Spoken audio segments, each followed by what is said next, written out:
Halo, selamat pagi, selamat siang, dan selamat malam. Perkenalkan, nama saya Edsel Septa Haryanto dengan NIM 1030223000016 dari Program Studi S1 Rekayasa Perangkat Lunak Angkatan tahun 2023. Di video kali ini, saya akan membawakan pembahasan mengenai memori sekunder dalam sistem komputer.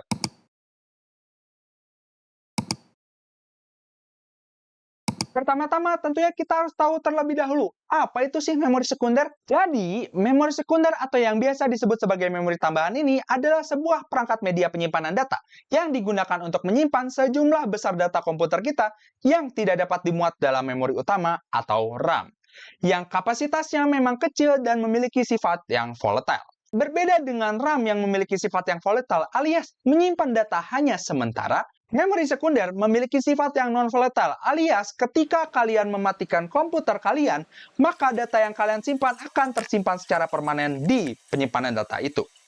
Contoh dari memori sekunder adalah hard disk drive atau HDD dan solid state drive atau SSD yang sangat mainstream digunakan pada komputer-komputer masa kini untuk melakukan booting operating system dan melakukan penyimpanan data-data. Lalu ada juga yang disebut sebagai flash disk drive, secure digital atau SD card, dan juga DVD yang digunakan sebagai media penyimpanan portable. Lalu ada juga yang disebut sebagai floppy disk, sebuah media penyimpanan yang banyak digunakan pada komputer-komputer masa tahun 90-an.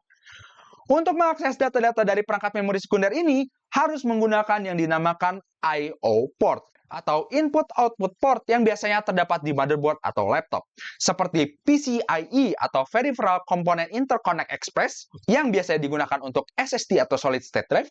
Lalu ada SATA port yang biasanya digunakan untuk hard disk dan DVD rewritable drive untuk membaca DVD, dan SD card slot untuk SD card, dan ada juga USB port yang biasanya digunakan untuk hard disk eksternal dan flash disk drive.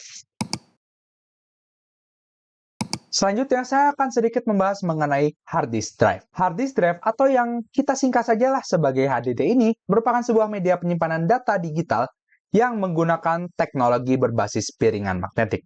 Nah, teknologi piringan magnetik ini digunakan untuk menyimpan dan menulis data.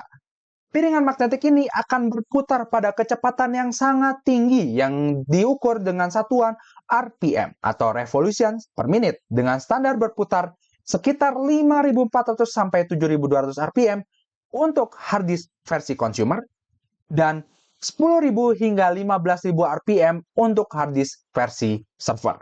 Hard disk sendiri selain menggunakan teknologi yang dinamakan piringan magnetik, juga menggunakan teknologi yang disebut sebagai read or write head. Read or write head ini digunakan untuk melakukan pembacaan data dan penulisan data.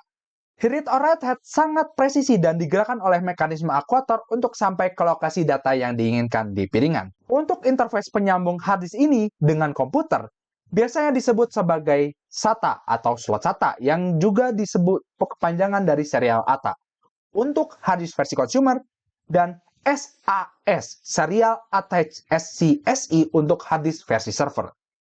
HDD ini memiliki kapasitas mulai dari puluhan gigabyte sampai puluhan terabyte.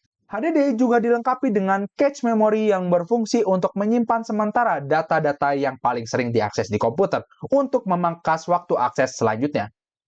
Untuk waktu akses sendiri, biasanya HDD ini memiliki kecepatan akses sekitar 80 sampai 160 MB per second untuk hard disk consumer dan bisa mencapai 200 sampai 250 MB per second untuk hard disk versi server. Dan hard disk tercepat yang pernah tercatat ada di hard disk merek Seagate Exos dengan kecepatan 524 MB per second. Kekurangan hard disk sendiri berada pada waktu akses yang sangat lambat dibanding SSD dan rentan rusak akibat terkena guncangan keras seperti terjatuh. Selain itu juga, hard disk juga dapat terganggu kinerjanya ketika terkena magnet, di mana bisa menyebabkan hard disk kalian mati total. Kelebihan hard disk dibanding SSD adalah, yang pertama, hard disk ini memiliki harga per gigabyte yang lebih murah dibanding SSD. Selain itu, hard disk juga tidak terpengaruh dengan banyaknya read or write yang terjadi di komputer dalam performanya kepanjangan dibanding SSD yang ketika semakin banyak kita melakukan read dan write, maka kecepatannya akan menurun drastis. Yang kedua, saya akan sedikit membahas mengenai Solid State Drive. Solid State Drive atau kita singkat saja sebagai SSD ini adalah sebuah media penyimpanan data digital yang menggunakan teknologi memori non-flash. Berbeda dengan hard disk, SSD tidak memiliki piringan magnetik yang bergerak di dalamnya karena digantikan dengan teknologi non-flash. Nah, SSD sendiri memiliki dua bentuk utama, yaitu SSD 2,5 inch yang pasti berinterface SATA dan SSD M.2 stick dengan interface yang dibagi lagi menjadi dua, yaitu interface M.2 SATA dan M.2 NVMe. SSD SATA sendiri menggunakan protokol komunikasi yang sama dengan hard disk, yaitu SATA port. Sehingga SSD tipe ini hanya dapat memberikan kecepatan maksimal 500 MB per second, di mana itu merupakan batas paling atas kecepatan SATA port itu sendiri. Lalu ada juga SSD M.2 NVMe yang menggunakan protokol komunikasi yang disebut sebagai NVMe atau Non-Volatile Memory Express yang memanfaatkan kecepatan PCIe atau Peripheral Component Interconnect Express yang memberikan latensi yang lebih rendah dibanding interface SATA. Dengan memanfaatkan kecepatan PCIe ini, dapat memungkinkan SSD M.2 NVMe memiliki kecepatan transfer dan write data sekitar 3.500 MB per second di PCIe Gen 3 sampai 14.000 MB per second di PCIe Gen 5. SSD juga menggunakan teknologi trim yang digunakan untuk menghapus sebuah blok data yang tidak digunakan lagi saat sebuah file telah dihapus untuk menjaga kecepatan penulisan SSD. Walau begitu, SSD juga memiliki beberapa kekurangan, yaitu karena kecepatannya yang sangat cepat dan tinggi itu membuat SSD menghasilkan panas berlebih, sehingga terkadang menyebabkan kecepatan baca dan tulis SSD tidak optimal akibat terjadinya thermal throttling. Selain itu, juga SSD sendiri memiliki umur yang disebut sebagai TBW atau Terabyte Written, di mana semakin sering kita melakukan proses baca dan tulis di SSD, dapat menyebabkan penurunan kecepatan baca dan tulis suatu SSD. Walau begitu, SSD memiliki kelebihan di mana SSD lebih tahan terhadap guncangan seperti jatuh, akses data yang lebih cepat, dan menggunakan daya yang lebih rendah daripada hard disk. SSD sendiri memiliki kapasitas penyimpanan dari ratusan gigabyte hingga puluhan terabyte, walau harganya sendiri memang sangat-sangat mahal. Yang ketiga, saya akan sedikit membawakan pembahasan mengenai optical drive.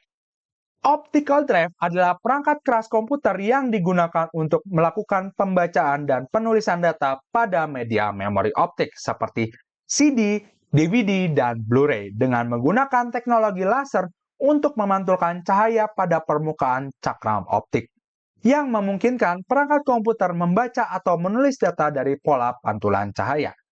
Jenis-jenis media optical memory drive diantaranya ada CD drive atau compact disk drive, DVD drive atau digital versatile drive, disk drive, dan Blu-ray drive. Perbedaan dari ketiga media ini terdapat pada ukuran di mana CD dapat menyimpan hingga 700 MB, DVD hingga 9,4 GB untuk dua layer dan 4,7 GB untuk single layer. Blu-ray sekitar 25 GB untuk single layer dan 50 GB untuk double layer. CD dan DVD dapat dibagi menjadi dua lagi, yaitu readable drive, di mana tipe ini hanya dapat ditulis satu kali tapi kita bisa baca berkali-kali, dan ada readable writable drive, yang kita dapat melakukan penulisan sampai 1000 kali dan kita bisa membacanya lebih dari 1000 kali tersebut. Yang keempat, saya akan sedikit membawa pembahasan mengenai RAID. RAID merupakan singkatan dari Redundant Array of Independent Disk, yaitu teknologi penyimpanan yang menggabungkan beberapa HDD atau beberapa SSD atau bahkan beberapa HDD dan SSD menjadi satu unit logis untuk meningkatkan kinerja, keandalan, dan redundansi data. RAID sendiri memiliki 7 level konfigurasi, yaitu RAID 0 sampai RAID 6. Dengan penjelasan, RAID 0 menggunakan proses stripping, yaitu data disimpan dalam beberapa disk secara paralel untuk mempercepat baca atau tulis dengan stripping bersifat round robin. Pada RAID level 0, pencarian data bisa dilakukan secara paralel. RAID 1 menggunakan proses mirror disk, yaitu data disimpan pada suatu disk akan diduplikat ke disk yang lain. Data juga mengalami teknik tripping. RAID 1 memiliki keunggulan recovery yang sederhana, tapi punya kekurangan teknologi yang sangat mahal. RAID 2 menggunakan proses stripping level byte, di mana koreksi error dihitung berdasarkan bit-bit di dalam harddisk yang berbeda-beda. Koreksi error menggunakan teknik Hamming code. RAID 3 memiliki kemiripan dengan RAID 2, hanya saja menggunakan satu redundant disk saja dengan berapapun besar arraynya. Pengecakan error menggunakan parity bit, data pada drive yang gagal bisa direkonstruksi dari data yang selamat dan info parity. Transfer rate-nya pun sangat tinggi karena menggunakan proses stripping yang sama seperti RAID 0. RAID 4 memungkinkan setiap disk beroperasi secara independen. Yang bagus untuk I/O request rate tinggi, bit-bit parity juga dapat dikalkulasikan sepanjang strip pada setiap disk. Parity disimpan pada parity disk dengan kekurangan jika parity disk gagal, tidak ada mekanisme pengecekan error. RAID 5 memiliki kemiripan karakteristik dengan RAID 4 dengan perbedaan parity disk strip di semua disk. Alokasi round robin juga diterapkan di parity stripnya ini, mengatasi bottleneck di parity disk pada RAID 4 dan biasa digunakan dalam network server. RAID 6 menggunakan dua paritas, di mana pada blok berbeda pada setiap disk. Lalu user requirement untuk N data memerlukan N plus 2 kapasitas. Dan data availability tinggi dengan ketentuan 3 disk gagal untuk data loss dan write penalty signifikan. Oke, sekian penjelasan dari saya mengenai memori sekunder pada sistem komputer. Mungkin saya tahu ini video tidak selengkap itu. Mohon maaf bila ada kesalahan. Sampai jumpa di video berikutnya. Bye-bye.